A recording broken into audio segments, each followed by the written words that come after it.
우리 하나님 말씀 같이 보죠. 히브리서 11장 6절입니다. 우리 한 절만 같이 봅니다.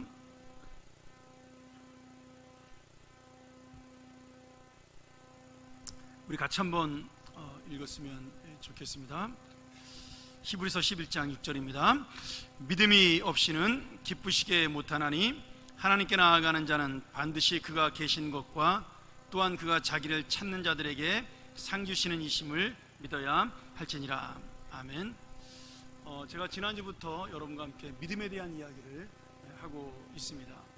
우리 지난주에는 그 믿음에서 나온 단어인 아멘이라는 단어를 우리가 함께 말씀을 나눴고요. 오늘은 그 아멘과 연결되어 있는 진리라는 단어, 에메트라는 단어와 그 다음에 우리가 자주 쓰는 믿음이라는 단어죠, 에무나라는 명사에 대해서 이번 주하고 다음번에 제가 말씀을 나누려고 합니다. 오늘은 특별히 믿음이라는 단어, 에무나라는 단어에 대해서 말씀을 같이 나누려고 하는데요. 우리가 히브리서 11장을 특별히 믿음장이라고 그렇게 부릅니다.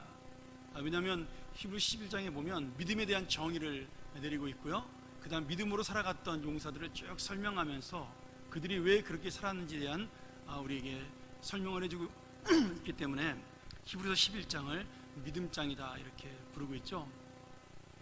제가 대학 때 좋아했던 아더 핑크라는 유명한 목사님이 계시는데요, 그분은 이 히브리서 11장 하나만을 가지고 설교를 한 50개 정도를 만들어서 했습니다. 제 서재에도 지금 꽂혀있는데 이렇게 두꺼운 책으로 3권의 설교집을 내신 분이 있죠. 저는 그 정도까지 깊이가 없어서 그렇게 이 히브리서 11장을 가지고 할 수는 없겠지만 그 히브리서 11장 나오는 사람 하나하나마다, 단어 하나하나마다 얼마나 귀하고 믿음에 대한 깊은 뜻을 가지고 있는지 모릅니다.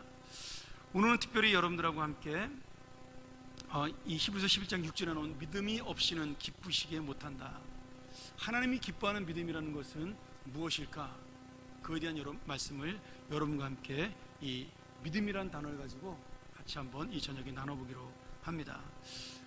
히브리서에 나오는 이 믿음이라는 단어가 구약에서는 에무나라는 단어고요, 신약에서는 피스티스라는 단어로 쓰입니다.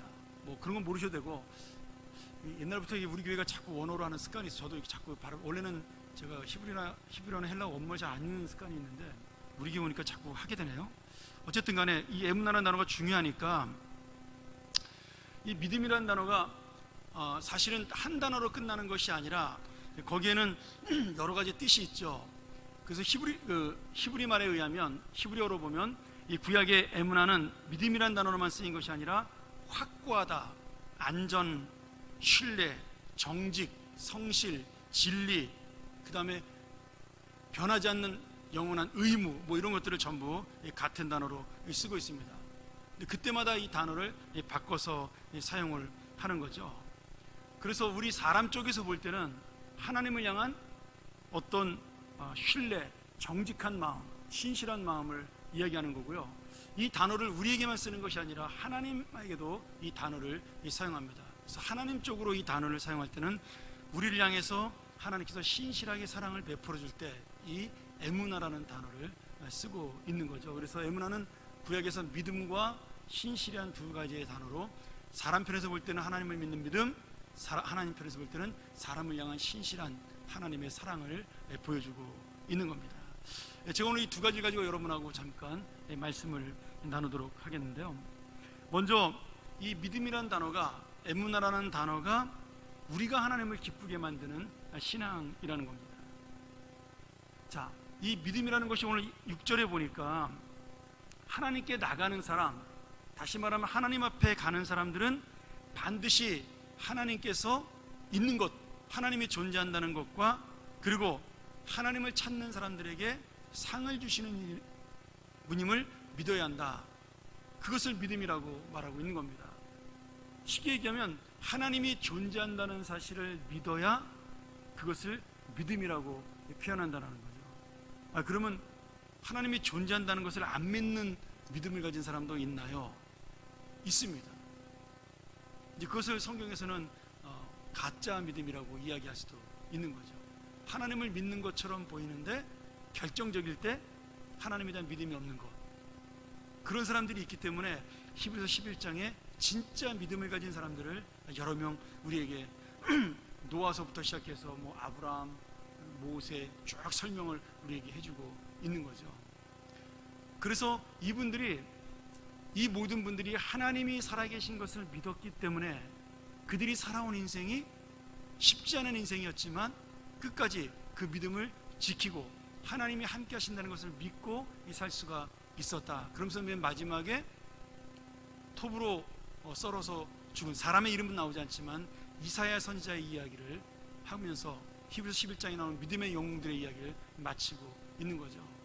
그들은 보이지 않는 것들, 다시 말하면 믿음은 바라는 것들의 실상이요 보지 못하는 것들의 증거라고 말씀하신 그 하나님 말씀을 믿고 정말 죽을 때까지 주님 앞에 믿음으로 충성했다라는 말씀입니다.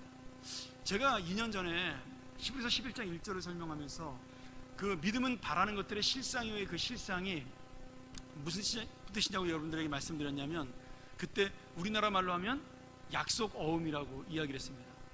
약속 어음 사실 없어져야 될 아주 나쁜 그런 제도인데 우리나라에만 있는 제도죠. 쉽게 말하면 수표라고 이야기해도 되는 거죠.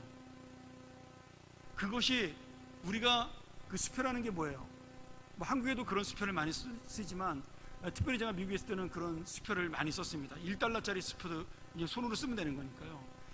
그것이 그냥 종이 쪽지입니다. 제 이름이 적혀 있는 종이 쪽지예요. 은행의 주소와 제 이름이 적혀 있습니다. 근데 그 수표 빈 공간에 제가 그것이 얼마라고 사인을 한 다음에 글자를 쓴 다음에 그 밑에 바로 있는 사인란에다 제 이름을 적는 순간 그것은 진짜 돈으로 바뀝니다. 여러분, 믿음이라는 것이 뭐냐면 그렇게 똑같다라는 거예요. 그냥 우리가 아는 믿음으로 볼 때는 종이 쪽지에 불과한, 쓸모없는 것에 불과한 것처럼 보입니다. 근데 거기에 하나님을 바라는 사람의 사인이 들어가면, 그리고 그 사람을 바라보는 하나님의 사인이 들어가는 그 순간에 그것은 뭐가 돼요? 수표가 아니라 현금이 된다는 겁니다. 그게 믿음이라는 거예요. 하나님은 보이지 않아요. 현금은 보이지 않아요. 죄송합니다. 이런 식으로 제가 설명을 해서. 근데 확실할 것 같아서, 현금은 보이지 않는데 내가 그 수표를 쓰므로 해서 내 손에서 현금이 나가기도 하고 들어오기도 하는 겁니다. 하나님은 보이지 않는데 하나님은 내가 믿음의 사인을 주님에게 함으로 인해서, 또는 하나님께서 우리에게 그 사인을 주심으로 인해서 하나님의 살아계심이 우리에게 나타난다는 거예요. 그런 하나님을 지금 찾는 사람들, 그런 사람들에게 하나님이 상을 주신다는 거예요. 제가 오늘 이걸 두 가지로 설명을 드리려고 하는데, 첫 번째는 이 믿음이라는 것이 하나님을 기쁘게 하는 신앙이라고 말했을 때 그 하나님을 기쁘게 한다는 것이 무엇이냐? 신약에 보면 이 믿음이라는 단어가 243번이라는 단어가 나옵니다. 243번이 이 믿음이라는 단어를 쓰고 있는 거죠. 그 피스티스라는 단어를요. 그리고 전부 다 그것을 믿음이라고 번역을 했습니다. 그리고 딱 한 군데 로마서 3장 3절에만 하나님의 미쁘심에 대한, 이 미쁘시다는 말이 신실하다는 뜻이죠. 페이스풀이라는 뜻이니까 이 신실하다는 뜻으로 쓰일 때만 딱 한 번 이것이 하나님에 대해 쓰였고, 나머지 243번이 전부 우리의 믿음에 대한 설명으로 나오고 있습니다. 그래서 오늘 우리가 읽은 이 히브리서의 이 말씀도 그 믿음을 가지고 하나님을 소망으로 붙잡는 것, 하나님을 의지하는 것, 그것을 믿음이라고 설명하고 있는 거죠. 자, 여러분, 우리가 이 히브리서 11장에 나온 이야기들을 쭉 살펴보면요, 이런 믿음을 가지고 있다고 해서 내가 하나님에 대해서 분명히 붙잡고 있는 그런 하나님을 기쁘게 하는 믿음을 가지고 있다고 해서 나에게 기쁨만 있거나 아니면 즐거운 일만 있는 것은 아닙니다. 무슨 말씀이냐면, 이런 믿음을 가진 사람들에게도 반드시 어렵고 힘든 일이 있다라는 거죠. 그런데 이 힘들고 어려운 상황 속에서 히브리서 11장에 나오는 믿음의 사람들처럼 우리가 정말 변하지 않는 믿음을 가지고 영광을 얻을 때에도 변하지 않고, 힘들 때도 변하지 않고, 기쁠 때도 변하지 않고, 그리고 내가 슬플 때에도 변하지 않는 그런 믿음으로 나아갈 때 누굴 보고요? 하나님을 바라보고요. 그것을 하나님께서는 기뻐하신다라고 말씀하고 있습니다. 제가 이 설교를 준비하다가 이 에무나라는 믿음이라는 단어를 썼던 그 본문을 잘 설명한 목사님의 그 글을 읽었습니다. 그 내용에 보면 그 이상복 목사님이라는 아주 그 성경 원어에 능통하신 분인데, 그분이 출애굽기 17장 12절을 가지고 이 말씀을 설명을 합니다. 우리 한번 같이 화면을 볼까요? 같이 한번 읽었으면 좋겠습니다. 자, 시작. 모세의 팔이 피곤함에 그들이 돌을 가져다가 모세 아래에 놓아 그가 그 위에 앉게 하고 아론과 훌이 한 사람은 이쪽에서 한 사람은 저쪽에서 모세의 손을 붙들어 올렸더니 그 손이 해가 지도록 내려오지 아니한지라. 요 에무나라는 믿음이라는 단어가요, 해가 지도록 내려오지 않았다라는 단어를 쓸 때 동사로 여기서 똑같은 단어로 쓰고 있습니다. 여러분 재밌지 않습니까? 믿음이라는 단어를 내려오지 않는다는 단어로 쓰고 있어요. 그러니까 우리나라 성경은 이것을 아주 고급스럽게 의역을 한 겁니다. 실제로 이것을 직역하면 어떻게 되냐면, 모세가 아론과 훌을 의지해서 해가 지도록 이 두 손을 버텼다, 이런 뜻이 됩니다. 팔이 너무나 아파서 내려와야 되는데 두 사람이 붙잡아서 할 수 없이 못 내려오는 거예요, 아픈데도. 그래서 그것을 버텼다, 그렇게 표현하는 것을 지금 아까 말한 영구적인 의무라는 뜻이 있다 그랬잖아요. 확고하다는 뜻이 있고, 그래서 이 버텼다라는 것을 우리가 번역할 때는 점잖게 내려오지 않았다라고 번역을 한 겁니다. 사실 좀 어려운 번역인 거죠, 우리 성경이요. 얼마나 좋아요. 버텼다, 모세가 끝까지 이 기도의 손을 내리지 않고 버텼다. 확 와닿지 않습니까? 저만 와닿나요? 저는 이런 단어가 굉장히 좋더라고요. 이렇게 좀 직설적인 단어들. 우리가 하나님 앞에 정말 힘들고 어려워서 내 모든 것을 내려놓고 싶을 때, 포기하고 싶을 때, 그리고 정말 절망 속에서 내가 낙심하고 싶을 때 하나님께서 어떻게 하셨다고요? 우리를 버티게 하셨다는 거예요, 이 믿음으로. 여러분, 믿음이 좋은 사람이 바로 버티는 사람이라는 거예요. 힘든 일이 없는 사람이 믿음이 좋은 사람이 아닙니다. 평안하고 항상 행복한 사람이 믿음 좋은 사람이 아니라, 이 믿음이 좋은 사람은요, 힘들고 어려울 때 끝까지 버티는 사람이라는 이 뜻이죠. 어떻게 버텨요? 온갖 힘을 다 써서 버티는 겁니다. 버티다 나 혼자 힘으로 하면 안 되면 어떻게 돼요? 옆에 있는 사람에게 의지해서라도 버티는 것, 그것이 믿음입니다. 여러분, 모세가 아론과 훌을 데리고 간 이유가 뭘까요? 성경에 이 출애굽기 17장에 나오지 않습니다. 근데 이 끝에 가서 우리가 볼 수가 있는 거죠. 모세는 내가 손을 드는 순간에 하나님께서 우리에게 승리를 주실 것을 알았다. 근데 모세는 안 거예요. 이 손을 내리는 순간 여호수아가 전쟁에 질 거라는 것입니다. 그래서 자기의 손을 바치도록 이 두 사람을 데리고 간 것입니다. 이런 의미로 볼 때 여러분, 믿음은 혼자만 지키는 것은 아닙니다. 함께 우리가 의지하면서 지키는 겁니다. 저는 교회 공동체가 좋다라는 의미가 바로 이런 의미가 있다고 생각이 들어요. 내가 믿음이 약해져서 정말 포기하고 싶을 때, 낙심하고 싶을 때 그 사람을 내가 붙들어 줄 수 있는 것, 내가 의지할 수 있는 사람이 있는 것, 그것이 바로 믿음의 한 부분입니다. 난 자존심이 강해가지고 남한테 아쉬운 소리 못합니다. 여러분, 그게 가장 성경에서는 불신앙이라고 얘기하고 있어요. 여러분, 자존심이 강한 건요, 성경에서는 불신앙이라고 이야기해요. 우리가 자존심 부릴 게 뭐가 있어요? 하나님 앞에서 자존심 부릴 게 뭐가 있습니까? 내 사랑하는 형제와 자매 앞에서 뭐 그렇게 자존심 부릴 게 뭐가 있어요? 물론 자존심 있죠. 근데 실제로 내가 자존심이 상하는 것만큼 상대방은요, 그렇게 신경 쓰지 않습니다. 나 혼자 신경질 나고 나 혼자 화가 나는 거죠.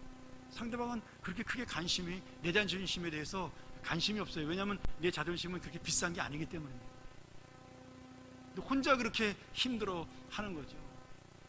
그래서 자존심이 강한 사람은요, 손해를 많이 봐요. 예수 믿으면서 버티다가 힘들 때 하나님께 손을 내밀잖아요. 진작 내밀면은 하나님이 붙잡아줘서 버티는데, 죽을 똥 살 똥 하다가 마지막에 손 붙잡아가지고 힘은 다 들이고 구원을 받는 거예요. 오늘 여러분, 모세가 죽을 만큼 힘들어도 버티는 것, 나 혼자 힘으로 안 돼요. 다른 사람과 함께 협력해서라도 끝까지 붙드는 것, 이것이 바로 주님을 기쁘시게 하는 믿음입니다. 여러분, 놓치시면 안 됩니다. 믿음은 내가 기쁨으로 인내하는 것만이 믿음은 아니에요.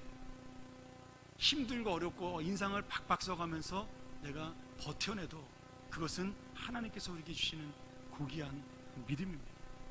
그리고 실제로 여러분, 이 세상에서 웃으면서 고난을 견딜 수 있는 사람은요, 극소수에 불과합니다. 저 역시도 자신하지 못합니다.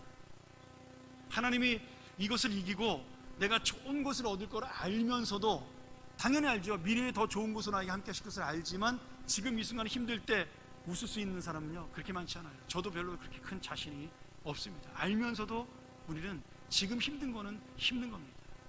근데 그 힘들고 어려울 때 내가 주님의 은혜 때문에, 주님이 함께 하시는 것 때문에 버티는 것, 그것이 오늘 주님께서 우리에게 말씀하시는 믿음이라고 이야기하고 있는 겁니다.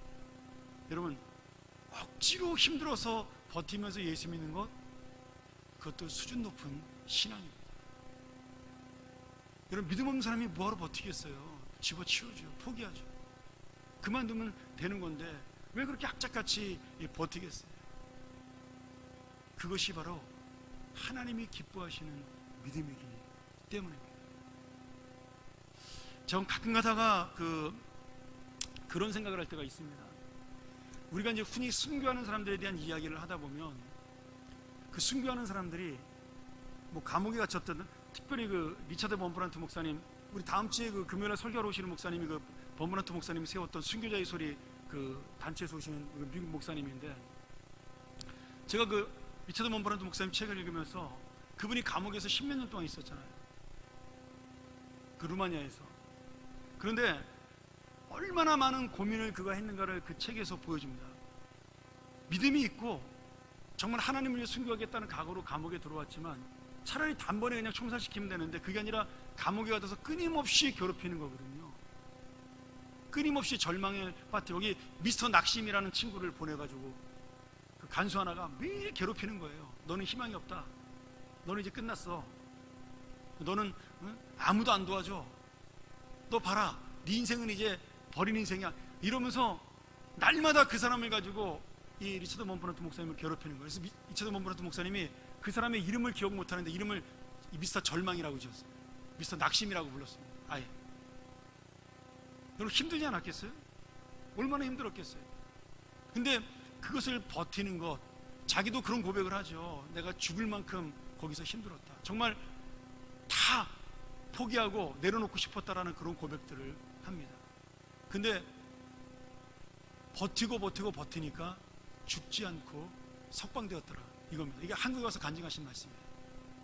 지금 돌아가셨지만. 오늘 여러분, 믿음이라는 게 뭘까요? 날마다 하하호호 웃고 내가 기쁘고 예수 믿어 은혜 받고 말씀 들으면서 성령 충만하고 찬송 부르고 기쁨이 충만해가지고 천국의 삶을 살아가는 것, 물론 이것도 믿음이죠. 그러나 여러분, 우리가 이 세상 속에 살아가는 믿음은요, 그것보다는 훨씬 더 많은 시간을 찡그리며 버티고 움켜잡으며, 배를 움켜잡고 아파서 힘들면서도 버티는 것, 그것이 바로 하나님이 기뻐하시는 믿음이라고 말씀하고 있는 겁니다. 우리가 이런 버티는 믿음을 가지고 하나님 앞에 섰을 때 하나님께 어떤 은혜가 있을까요? 이게 중요하죠. 그럼 내가 왜 버티는가? 그게 중요하지 않습니까? 버티는 데는 이유가 있는 거 아니겠어요? 바로 이제는 우리의 믿음을 넘어서 그 에무나라는 우리의 믿음이 하나님의 에무나, 다시 말하면 하나님의 신실한 사랑으로 우리를 기쁘시게 하기 때문입니다.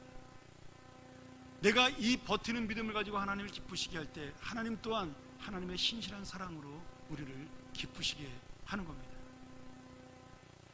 여러분, 히브리서 11장에 나오는 그 믿음의 조상들이 그 믿음을 끝까지 지킬 수 있었던 이유가 무엇일까요?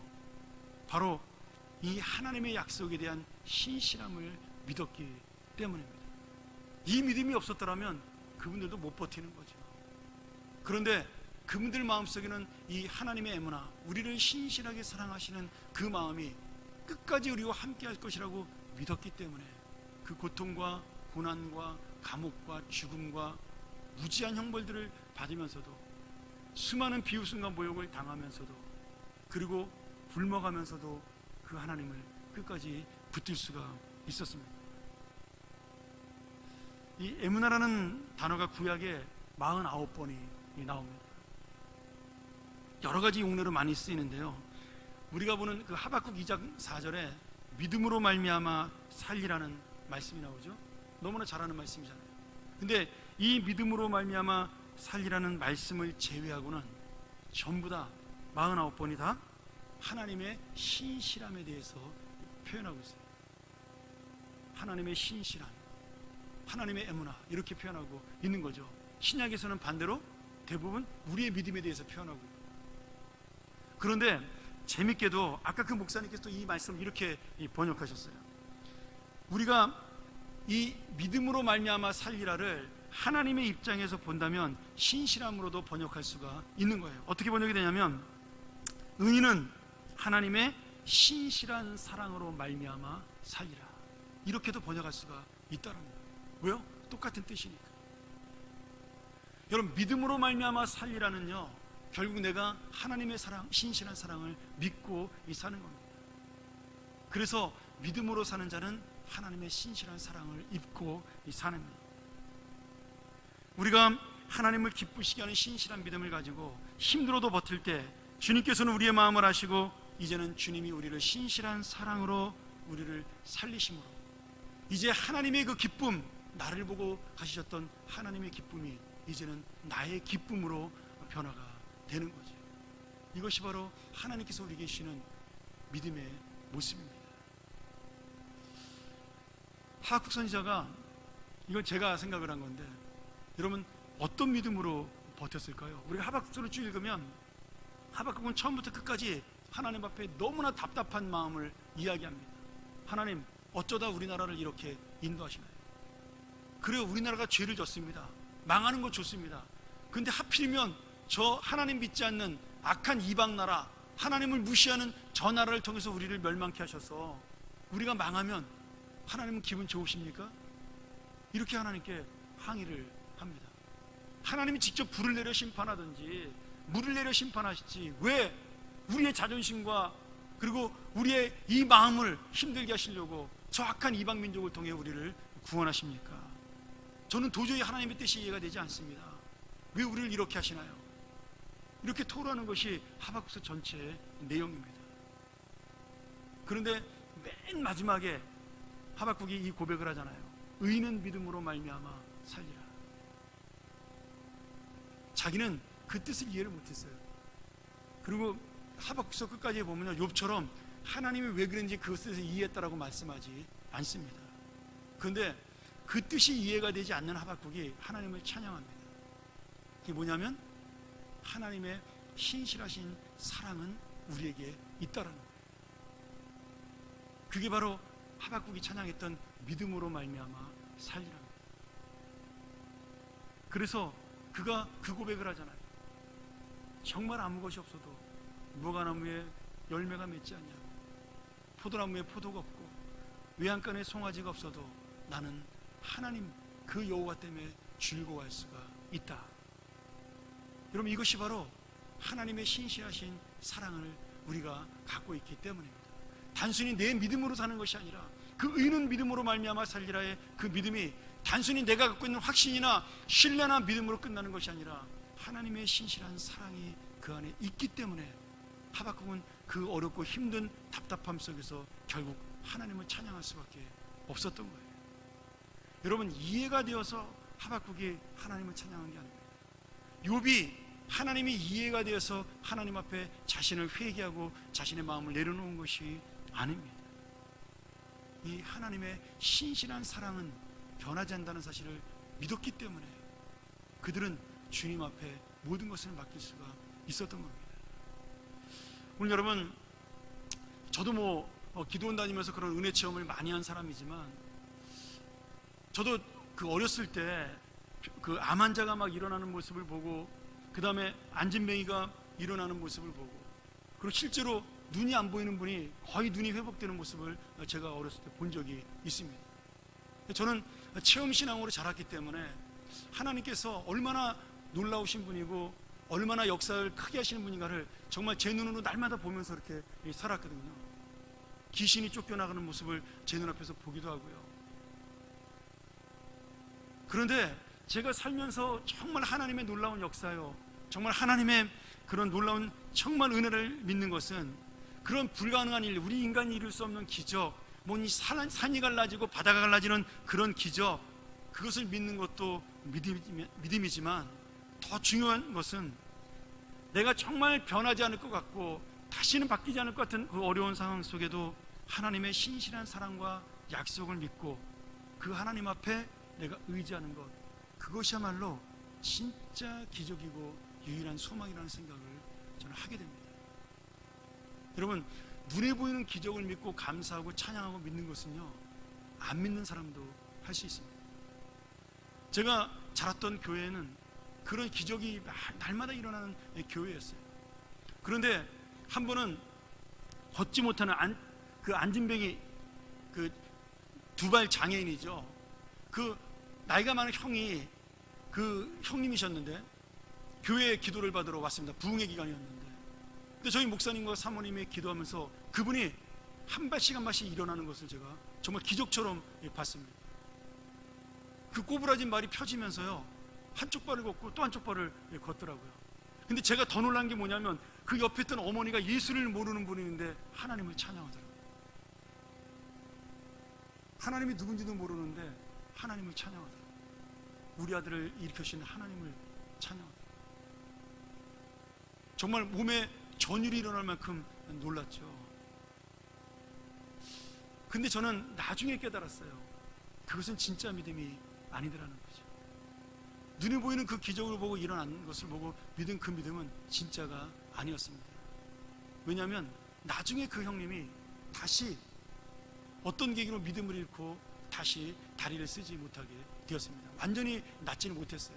그때 그 어머니가 실망하며 교회를 떠나는 모습을 보면서 나중에 한참 뒤에 제가 몇 년이 지나서 하나님의 말씀을 좀 더 깊이 알게 된 다음에 깨달았죠. 아, 진짜 믿음은 그 아들이 예수를 믿은 것이었는데, 진짜 은혜는 하나님의 살아계심을 그 아들이 체험한 것이었는데 그것을 그분이 깨닫지 못했구나. 눈에 보이는 아들이 일어나는 것만을 그분은 원하셨구나. 제가 나중에서야 조금 철이 든 다음에 그 사실을 깨닫게 되었습니다. 여러분, 우리가 정말 하나님에 대한 믿음, 그 신실하신 하나님의 사랑을 내가 믿지 못한다면 안진뱅이가 걸어도, 시각장애자가 눈을 떠도, 우리가 청각장애자가 귀가 열려도 아무 의미가 없다라는 거예요. 저는 그래서 여러분께서 정말 오늘 이 말씀을 통해서, 그리고 이 기도를 통해서 내가 가지고 있는 믿음이 무엇인가를 한번 깨닫고 다시 한번 그 신실하신 주님을 붙들기를 소원합니다. 제가 그 대학 때 읽었던 책 중에 굉장히 좋은 책이 있습니다. 대학을 졸업하고 읽은 책 같으네요. 99년도인가 나왔던 책인 것 같아요. 지금은 절판돼서 안 나오는 것 같아요. 그 케네스 헤이겐 목사님이 쓴 책인데, 당신도 산을 옮길 수 있다, 아마 그런 책이었던 것 같아요. 우리 그림 한번, 저 책입니다. 굉장히 오래전에 99년도니까 제가 목사가 된 다음에 읽었나 보네요. 근데 이 책에 나오는 이야기 중에 굉장히 재밌는 이야기가 있어서 제가 여러분에게 소개를 해드리려고 합니다. 케네스 헤이겐 목사님이 한 번은 집회를 마친 다음에 그 집회 은혜를 받은 한 여성이 막 달려온 겁니다, 목사님에게. 그러고서는 목사님, 저를 위해서 기도해 주세요, 그렇게 부탁을 한 거예요. 당연히 목사님이니까 기도를 해줘야 되겠죠. 그래서 무엇을 위해 기도해 드릴까 이렇게 물어봤어요. 그랬더니 그 자매님이 뭐라고 말씀했냐면, 제가 믿음을 갖기 위해서 기도가 필요합니다. 제가 몸이 병이 들었는데 이 믿음으로 치유를 받아야 되니 제가 믿음을 갖도록 기도해 주세요. 제가 이 치료받을 만한 믿음이 없습니다. 회복될 만한 믿음이 없습니다. 그렇게 이야기를 한 거예요. 근데 케네스 헤이겐 목사님이 그 여인을 유심히 바라보다 이렇게 대답을 했습니다. 자매님, 제가 기도를 못 해드리겠습니다. 깜짝 놀랐죠.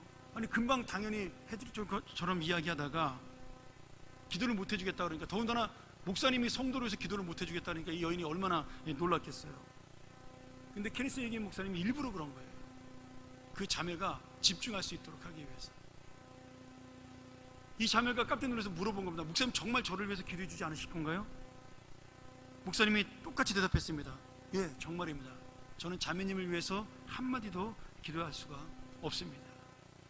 자매님이 믿음을 가질 수 있도록 제가 기도할 수가 없습니다.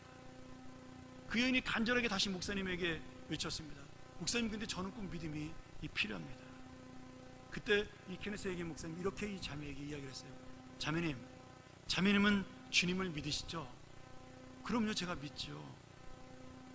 다시 그래서 목사님 또 물어봤습니다. 그렇다면 자매님은 믿음을 갖고 있는 건가요? 없는 건가요? 그때 자매가 깨달은 거죠. 믿음이 없는 신자는 있을 수가 없다라는 것입니다.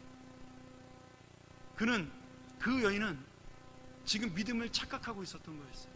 내가 하나님을 아버지로 믿는 믿음, 예수 그리스도를 구주로 믿는 믿음이나 병을 고칠 수 있는 믿음이나 똑같은 믿음이라는 사실을 놓치고 있었다는 거예요. 케네스에게 목사님이 그 여인에게 마지막으로 이렇게 얘기했습니다. 자매님, 저는 자매님이 믿음을 가지도록 기도할 필요가 전혀 없습니다. 왜냐하면 자매님은 이미 놀라운 믿음을, 하나님을 믿는 믿음을 갖고 있기 때문입니다. 오늘 당장 자매님이 갖고 계신 믿음을 사용해서 주님 앞에 기도하시기 바랍니다. 그 여인이 그 병이 나았는지는 더 이상 이야기는 나오지 않습니다. 오늘 여러분, 우리의 믿음은 어떤 것일까요? 제가 예전에도 한번 이야기했지만 권사님들이 저에게 기도받으러 올 때가 있습니다. 근데 권사님들에게 기도하면요, 신의 연사가 가끔 나타납니다. 실제로 제가 별로 능력이 없는데도 저한테 기도받은 권사님들이 깨끗하게 낫다고 말하는 분이 우리 교회도 몇 분 계셨어요. 물론 다음 주에 또 아프긴 하셨지만요. 실제로 제 방에서 가끔 일어나는 일입니다. 근데 제가 그때마다 그래요. 권사님이 너무 고마워서 제 손을 잡고, 목사님, 정말 목사님 기도 때문에 내가 살았다라고 저에게 고백을 하면 제가 뭐라 그러죠? 아유, 제가 이렇게 능력이 많은 사람입니다. 아닙니다. 아니지. 누구 때문에 난 거예요? 그 권사님의 간절한 믿음 때문에 난 겁니다.